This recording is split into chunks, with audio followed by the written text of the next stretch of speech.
今日はカレーを作ります。市販のカレーのルーの油はラードだとかヘッドだとか豚の油ね、牛肉の油を使ってルーを作るんですけど、なんかちょっと癖があって私はどうも馴染めないので、手作りのルーを使ってカレーを作っていきたいと思います。はじめは市販のがいいなっていうお子さんもいるかもしれませんけど、だんだんお母さんが家でルーを作ってる時の香りとかを部屋中に漂わせると、なんかすごく脳にいいような気がして、この頃ではなんか朝食にカレーを食べると朝からすっきりと脳が働くなんていうことを言っておすすめしている方もいますね。バターと小麦粉をゆっくり練って、それでブラウンに色づけて、それで野菜とお肉を煮込んだところに入れる、そういうカレーを作ってみたいと思います。一度食べたら香りがいいし、それから味の調節もできるので、お好みの自分の家庭の味を作ってみたら楽しいかなと思います。で、今日はじゃがいもと、ね、玉ねぎと人参と豚肉でしますけど、お肉は豚肉でも鶏肉でも牛肉でも何でもお好みでいいし、ひき肉でもいいし、なければゆで卵でもいいし、昔はね、お肉なんか買えなかった時の時代は魚肉ソーセージを入れたり、それからちくわを入れて作ったよっていう話も聞くことがあります。でも今は何でも OK なので、自分の体に合ったものを選んでカレーを作ったらいいかなと思います。はい、玉ねぎは皮を取って、これでだいたいこのくらいの大きさで 200g ありますね。で、玉ねぎ1個なんていうとどのくらいの基準にして1個っていうのかなっていうふうに皆さん思われるかもしれないけど、このくらいの大きさがちょうど 200g です。ちょっと大きいとね、250か300ありますけど、まあ余分にあっても玉ねぎはうまみの成分なので、少なくてはちょっと美味しくできないかもしれないけど、多い分にはそんなにこだわらないで入れていいと思います。で、あとは人参はよく洗って皮を剥きません。皮も一緒に食べちゃう。で、お子さんやお孫さんの場合は人参が嫌いな子がいるんですね。だからそういうのはなるべく人参を小さく切ってあげるとか工夫してみて入れてください。これで玉ねぎが200で人参が100でじゃがいもが150です。で、じゃがいもも皮は剥きません。これ芽だけ取ってみましょう。芽だけ取って、あと煮込んでしまったら皮もねわからないので何でも食べちゃう。今はゴミになったらね、本当に増えるばっかりで有料化になったりすると、ゴミをどのようにして減らそうかなって考えるでしょ、みんな。だから体に入れてしまえばいいんです、ね。でね、人参は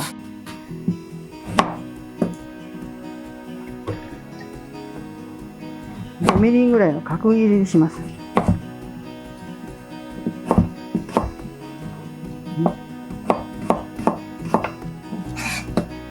そうすると意外とね美味しく食べられるんですよ、人参が。じゃこれがゴロゴロと乱切りなんかにして入ってると、人参が入ってるって思うかもしれないけど、これだと可愛いので嫌がらずに食べてくれると思います。これも2センチ角ぐらいにじゃがいもは切ってください。それでね、今これを切ってますけど、これでお肉と一緒に炒めて煮込んでる間にルーを作ると、だいたい時間が同時ぐらいに出来上がるっていうか、さあ野菜を煮込んで野菜が柔らかくなったらルーをこれから作りましょうなんて言うとすごく時間がかかっちゃうので、同時になんか進行していくと料理って気持ちがいいかなと。はい、それで私の家の特徴としてニンニクを入れます。ニンニクを入れると隠し味としてとても美味しいしね、スタミナがつくでしょ。あればですよ、こういうベイリーフっていうか月桂樹の葉、それをちょっとこうちぎって、香りが出るようにちぎって煮込む時に入れます。このままポンと入れるよりもその方がいいかなと思います。はい、じゃあお肉を炒めましょう。大さじ1杯の油を入れます。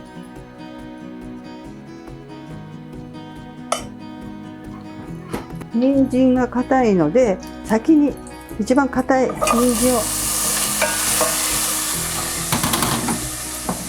ニンニクと一緒に入れて、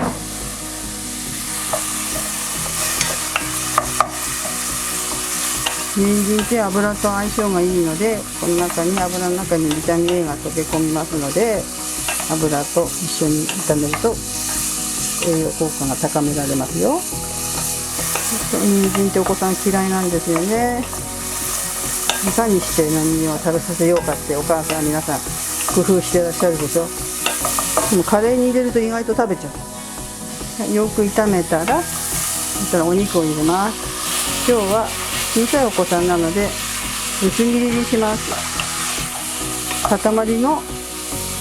角切りのお肉を入れてもいいし、鶏肉なんかだったら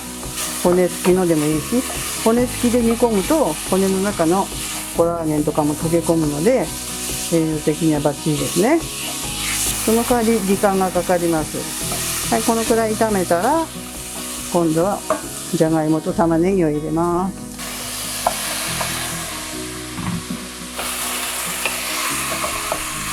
ここでゆっくりと玉ねぎとかもね、透き通るくらい炒めてほしいです。これ炒めるね、炒め方によっても出来上がりも違いますので、なるべくだったらゆっくり玉ねぎを炒めてると甘みが出てとても美味しいし、全くカレーライスでもその家の特徴を生かしたら、私んちはもうじゃがいも入れるの大嫌いっていう人もいる。そういううちは玉ねぎをいっぱい入れてみて、よく玉ねぎだけ炒めて色が変わるくらいまで入れるとまた違うコクのあるカレーができますね。で、今の時期だとナスだとかかぼちゃとか夏野菜、そういうものを入れても美味しいし、冬だったらね、里芋とかじゃがいもじゃなくってさつまいも入れても美味しいですよ。だからあれがダメこれがダメってことはないと思うな。4人分なので3カップの水を入れるんですけど、初めね2カップで煮ます。最後の1カップはルーを入れてからお好みで自分の家の硬さに調節しますので、初めは2カップでまず煮ます、ね。玉ねぎも透き通ってきましたので、はい、そうしたらここに月桂樹の葉を入れます。それでコトコトと煮ますね。蓋をしますよ。で、人参が柔らかくなったらルーを入れます。これ煮込んでる間に今度はルーを作りますね。時間がかかるんです、ルーは。バターを入れます。マーガリンとかでもいいんですけど、マーガリンはバターの偽物っていう感じなので、なるべくだったらバターの方が美味しいかなと思います。アレルギーのある人たちはバターじゃなくて植物油でいいですよ。サラダオイルとか菜種オイルとかね、大豆、米油とか、それでやっても結構です。今ね、ヘルシーでそういうのでやってる人も多いですよ。これがね、子供と一緒にね、ルーを作る時なんかも、小学生と料理を一緒にやってる時なんかに、お家ではどんなカレーを使うのって言ったら、なんとかカレーなんとかカレーとかってみんな言いっこしますけど、じゃあお家でこういう風に作ったことあるって言ったら、ほとんどの子がないですね。でもみんなと一緒に子供と小学生と料理をやってる時にこのルーの作り方を教えると、みんなが美味しい美味しいって言ってくれます。はい、バターが40で小麦粉が50です。大体みんな料理の本なんかだと同量とかって書いてありますけど、私はバターはちょっと控えめにして、で小麦粉ちちょっと多くします。こんなにね脂肪をいっぱい取るのも嫌なんだなと思うし、ルーを使わないで野菜のとろみだけでカレーを作る人もいますね。かぼちゃなんかとかそういうのとろみが出るし、じゃがいもをすってそのまま入れちゃう人もいますね。そうするとそれがルーになったり、インド式とかいうのはネパールとかインドの人はサラサラだからこういうルーは作んないんですよね。これはイギリス風なのかな。ホテルなんかみんなこんな感じですけど、今ね外国人の人がいっぱいカレーのお店を出してますけど、日本でもねそういうところで食べるのはサラサラっとしてますし、タイに行った時なんかはタイカレー、唐辛子がいっぱい入ったりして、タケノコとかねそういうの入ったりするカレーもありますけど、やっぱりココナッツオイルとかココナッツミルクの味が好きじゃない人はちょっと馴染めないかもしれないね。硬さもねあんまり硬いのが私は好きじゃないんですけど、硬いのが好きな人と、それからサラサラが好きな人と、北海道なんかで今流行ってるのはスープカレーって本当にスープですよね。ご飯をちょっとそこに入れて食べたりね、お好みですね、カレーはね。でもほとんど嫌いな人はいないんじゃないかなと思うんですね。もう合宿行ったり、夏の合宿とかキャンプとかっても必ずカレーって定番ですよね。そのぐらい日本人には馴染みのある料理だと思いますけど、私20歳まではカレーが嫌いだったんです。なぜかっていうと、昔母が作ってくれたカレーは本当に小麦粉にカレーを溶いて、それでお肉とお野菜を煮た中に入れたような感じの簡単なカレーだったので、なんでこんなまずいんだろうとか思ったんですけど、自分が家政科の短大に行った時にここで出たカレーがなんてうまいんだろうって本当に感動したんですね。それからこのカレーを作るようになりました。やっぱり本当にその人の感じるものって年齢によって違うかもしれないね。だんだんこういうふうに初めはねサラサラとしたけど、今度しっとりしてくるんですよね、ルーがね。こういうふうにゆっくりと。であんまり強火だと今度焦げてしまったら焦げ臭い色のカレーになっちゃうので、この様子でまたさらに時間をかけてると今度ねっとりっていうかべっとりになってくるんです。色が変わってくるんです。不思議ですよ。でそこにカレー粉の粉を入れるんですけど、お子さんが小さい人がいる場合はカレー粉の量を少なくしてください。小さいうちはあんまり刺激のあるものは脳に良くないって言われてますので、私はあんまり小さい子はカレー粉の量を少なくして、後で大人は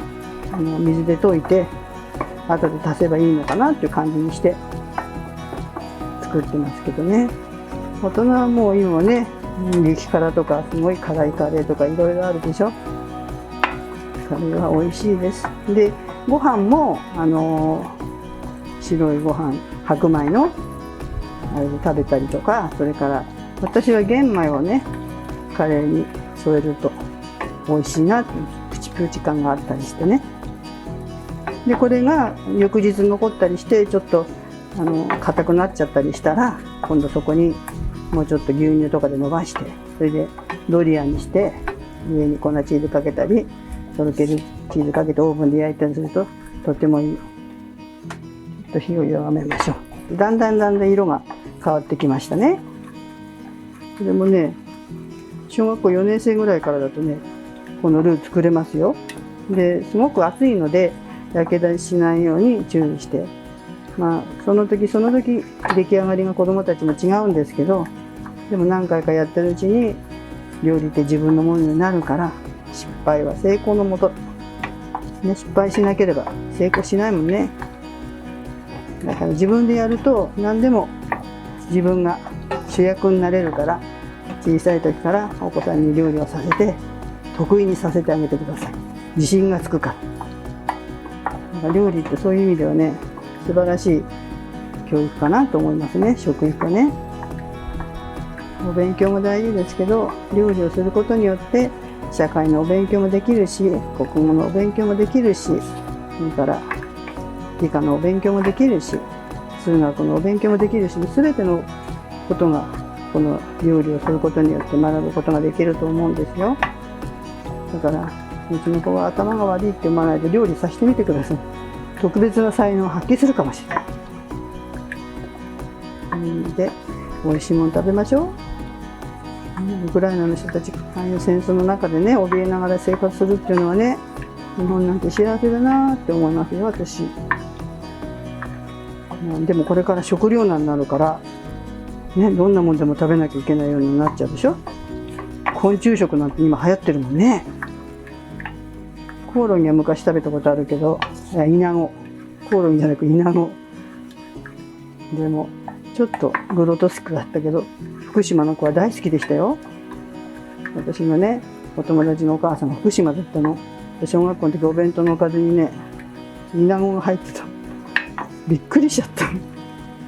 でもこれからはそういうものを粉にしてクッキーに焼いたりね、いろいろ工夫してみんな、すごいタンパク質があるので、体にいいみたいですね。食べ物がなくなったらどうする？あとはね、水がなきゃ生きていけないんですよ。いくら小麦粉やお米があっても。だから水を大事にしてほしいなっていうことをね、お孫さんとかお子さんに伝えてほしいと思う。もう水出しっぱなしでじゃあ歯磨いたりね、お風呂のシャワーずっと出しっぱなしにしたりとか、そういうことを小さい時から気をつけましょうって言って、水を大切にする気持ちを育ててほしいなと思います。ほんと水がなきゃ何にもできないんだもんね。お米だって作れないし、お野菜だって作れないし、牛なんか飼ってるとそれこそ何とも水が必要なんですってね。だから草も生えなきゃ困るし、お水は大事。体に飲むのも大事。ね、水分の代謝が悪いとうまく食べ物の中で循環できないから、小さいうちからきっちりと子供に伝えてほしいなと思います。無駄にしないっていうことね、すべてね。だんだんいい色になってきましたね。キャラメル色ぐらいになってきましたね。これがもうちょっときつね色になるほど、そのうちだんだんこっちのお野菜も煮えてきました。うまくタイミングよく同時に仕上がるくらいがいいでしょ。料理っていうのは手順が大事ですよね。後でそっちをやるからって言ったら時間が倍かかることもあります。だから料理って意外と頭使うんですよ。あと手際ね、手際よくやって、それできれいに仕上げて美味しくいただくように、日頃のね習慣がね癖になればいいなと思う。小さいお子さんやね、お孫さんがこれから元気に生きていかなきゃならないとなると、大人のね努力は大切ですよ。丁寧に子供と向き合わなきゃいけないと思うね。まだまだなんですよ、これじゃ。結構時間かかるでしょ。15分以上かかるかな。でもね、全体で30分ぐらいでカレーができちゃうかもしれない。ね、忙しい時はね、あれですけど、圧力鍋でやっちゃう人もいるし、シャトル鍋って言って魔法瓶みたいなお鍋の中に入れて朝作っといて夕方出来上がるようなお鍋もあるんですよ。レトルトカレーっていうのもどうしようもない時は食べなきゃしょうがないけど、災害用にね常備揃えておいた方がいいと思うんですけど、パックの匂いとかがどうも私は好きじゃないんですよね。でもそんなこと言ってられないね。災害にはね、お米とかそういうのをストックしとくようにしましょう。水とお米と、あとお味噌と梅干しがあればいいかな。日本人はね、それがあれば生きていける。結構ね、野草でも食べられるものがいっぱいあるからね。大箱なんかだって茹でたらね、柔らかい葉っぱだったら美味しいし、運べとかね、そういうのも図鑑で調べてお子さんたちとあれするのも楽しい。よもぎなんかはとても美味しいですよね。杉菜とかね、よもぎとかね。動物が食べるばっかりじゃないんですよ。つくしなんかも美味しいし、結構時間かかりますね。丁寧にやってください。これもう勢いよく強火にしちゃったらもうね、焦げ臭いカレーになっちゃうの。せっかちのようにかき回してるけど、そうしないと鍋の底が焦げちゃうから。これをね、大量で作るときは1時間ぐらいかかるんですよ。それでも保育園では手作りのルーで作ってました。インスタントのカレーっていうのは添加物がものすごく入ってるんですよ。だから何が入ってるかそんなにきちんと明記してないでしょ。だけどここのカレーはバターと小麦粉だけで、お野菜と肉と、あと調味料、味付けはカレー粉と醤油と砂糖とウスターソースと塩だけ、この4つなんですよ。それだけで美味しいカレーができちゃう。まあリンゴのすったの入れるとかね、そういう方もいらっしゃいますけどね、私んちはリンゴが好きだわとかトマト入れたのが好きだわっていう結構いますよね。で野菜をぐずぐず煮てると野菜からの栄養分がいっぱい出てくるので、ほんと需要競争になりますね。野菜スープを飲んでるようなもんでしょ。だんだんきつね色になったかな。これね、火を止めるとまた結構余熱でね、色が濃くなるんです。だからこのくらいの色にしとくかな。そう、香りがいいんですよね、出来上がると。バターの香りが。ちょっとこれでちょっとこっちも見ましょう。お野菜の方がどのくらい煮えてるかね。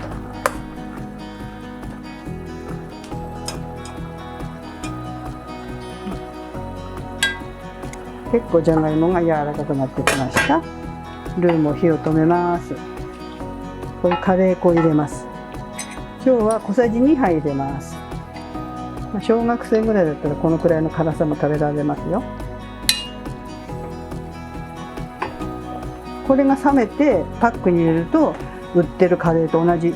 ルーにできるんです。バターだからね、温度が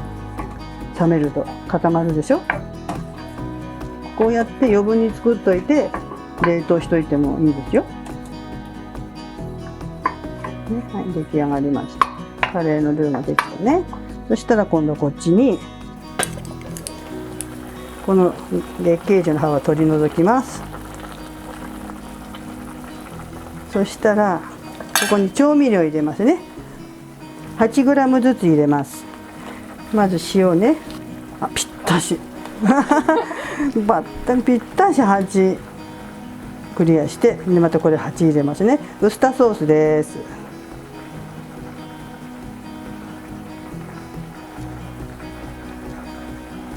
そんな厳密じゃなくてもいいですけどね。8ね。で醤油が8、醤油が8入れますよ。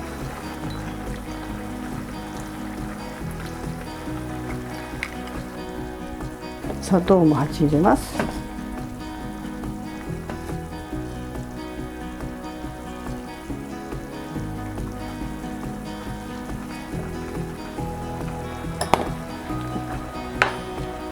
はい、そしたらこれを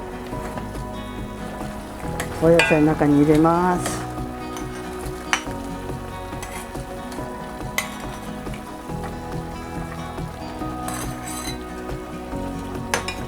そしたら今度ルーを入れるときは一旦ね、火を止めます。火を止めますよ。それでこのルーを入れます。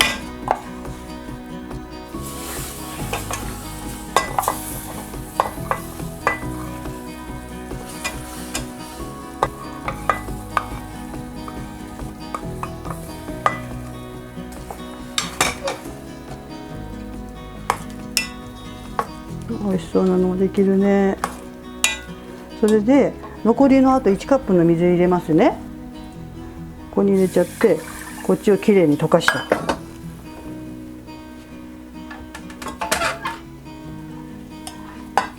水を入れるとね、さらっと溶けるんですよ。ここにお湯入れちゃうとね、固まっちゃうんですよ。溶けづらいのね。だから水入れるとね、こうやってきれいにお鍋が取れるんです。それで火をつけます。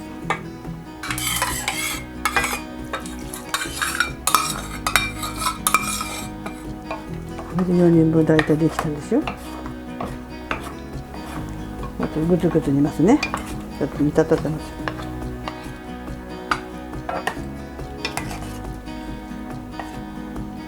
冷めるとね固まるんですよね。今サラサラですけどね、いい色にできましたね。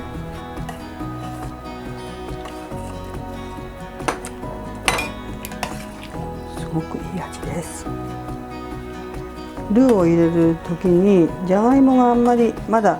ちょっと芯がある程度の時に入れた方が、じゃがいもが柔らかくなってからだとね、ちょっと時間かけてるとトロトロとなくなってしまうんですね。これは気をつけながら、姿がなくなるくらいの方がいいっていう人もいれば、形があった方がいいよっていう人もいるし、じゃがいもの種類によってはね、入れたのに形もなくなっちゃったっていうじゃがいももあるんですよ。あんまり煮すぎるとね。だからこのくらいにとさせましょう。ちょっと冷めるとね、これがもうちょっとしっとりしてきますから、このくらいの方がご飯に馴染んで美味しいかもしれない。お好みですから、水は2カップ半にしたいわって言ったら2カップ半で、もうちょっとサラサラしたければ2カップ3カップちょっと入れても、それはお好みにしてください。そこの家庭のね。これでちょっと冷めるとちょうどいい硬さになります。はい、これでカレーの出来上がりですので、ちょうど30分ぐらいでできました。生で炊いたご飯です。おこげを作りました。本